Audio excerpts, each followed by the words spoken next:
You ask Tiger to solve. This deals with linear equations with one unknown. The final result is n equals 40. Let's solve it step by step. Group all constants on the right side of the equation. Add 1 to both sides. Simplify the arithmetic.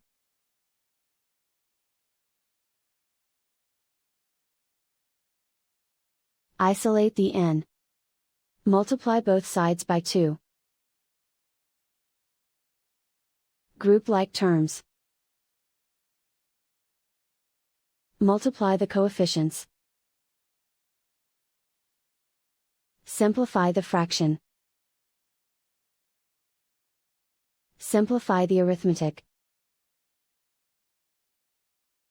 And so the final result is n equals 40.